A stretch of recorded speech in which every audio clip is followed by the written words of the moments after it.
Hello and welcome to Records Rebuilds. If you have been watching the channel recently, you're probably thinking to yourself, hey wait, it's March 22nd and we still don't have Z06 MSRP or option pricing. And to that I say, you are absolutely right. I'm pretty new to this YouTube thing still, and I think I got a little excited, let things get carried away with myself. The only thing I said I know, from a good, reliable source is that we would have Z06 MSRP and option pricing by the end of March.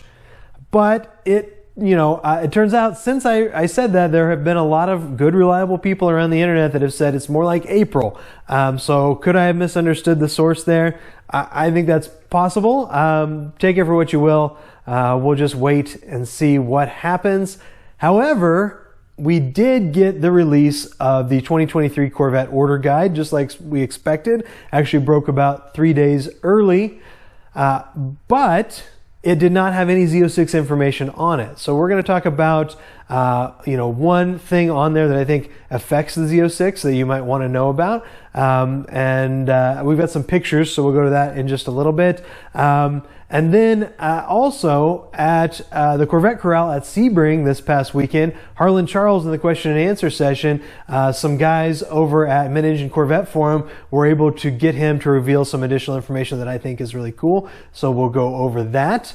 But overall, we continue to feel really confident about the idea that General Motors will try to make 44,000 Corvettes within 1 year period of time, maybe model year 2023, maybe a calendar year right after that, but that is the goal.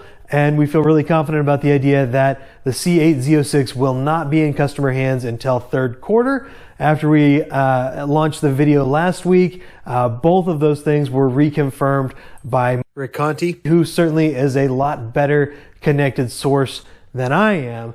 So let's go take a look at those pictures. Okay, so the one piece of information out of the 2023 Corvette order guide that's very pertinent to the Z06 is new RPO code CFY, which is described as 70th anniversary plaque, standard on all models and trims. So a lot of people have theorized this could be the 70th anniversary badge that we see on the side of the special edition 70th anniversary Corvette, or it could be the logo, the modified Corvette logo on the front of the car with the number 70 in it. That's also from that 70th anniversary Corvette. But I actually think it's going to be some sort of interior plaque because it's described not as a badge but as a plaque. So I think it'll be a interior plaque that denotes the 70th anniversary. The second piece of exciting new information from this past week comes from Harlan Charles at the Corvette Corral at Sebring. A pair of Mid-Engine Corvette forum users actually managed to ask him just the right questions to reveal that the new Z06 will have magnetorheological engine mounts. That's a really hard word to say, so you might just say mag ride engine mounts. And we believe that's going to allow a Corvette to fine-tune the dampening in the engine mounts. As you know, the LT6 is going to make a lot of vibration with that flat plane crank, and this should really help fine-tune those vibrations and maybe even make it specific to the mode that the car is in.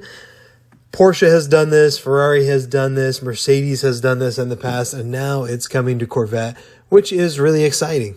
Okay, so that's all the new stuff I have this week. As you've been able to see behind me in the past few episodes, the C7Z51 project is almost done, so I'm going to be trying to get some videos out for that. I know a lot of you Corvette news guys probably don't want to see that. I'll make it real clear in the title which type of video you're going to be seeing, and you don't have to click on the ones that you're not interested in.